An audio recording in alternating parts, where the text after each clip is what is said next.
हिमाचल की राजधानी शिमला के कॉलेजों में इन दिनों राष्ट्रीय शिक्षा नीति पर छात्र संवाद किया जा रहा है।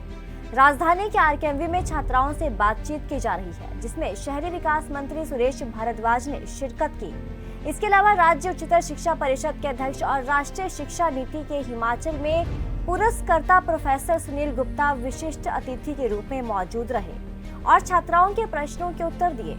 शहरी विकास मंत्री सुरेश भारद्वाज ने नई शिक्षा नीति पर बातचीत करते हुए कहा कि भारत अपनी प्राचीन सभ्यता को शिक्षा नीति के माध्यम से पहचान पाएगा।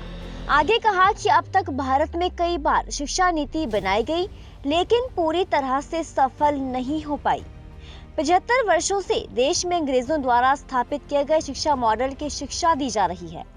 भारत विश्व गुरु के रूप में जाना जाता है। वैदिक काल से जो शिक्षा पद्धति यहाँ चली आ रही है, उसका अनुसरण पूरी दुनिया ने किया है।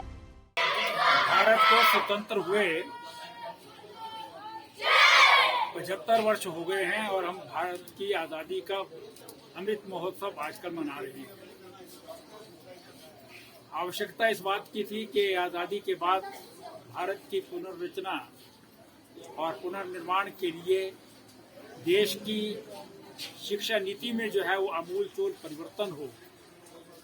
हम अंग्रेजों द्वारा कॉलोनियल शासन को जो है मजबूत करने के लिए बनाई गई मैकाले शिक्षा पद्धति से बदल करके जो है वो भारतीय राष्ट्र को उन्नति के शिखर पर पहुंचाने वाली जो है शिक्षा नीति देश में चलाएं।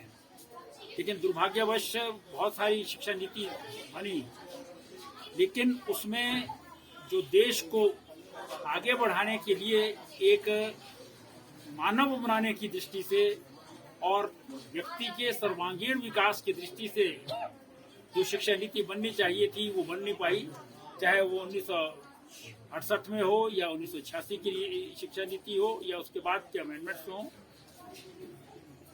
अब नरेंद्र मोदी सरकार ने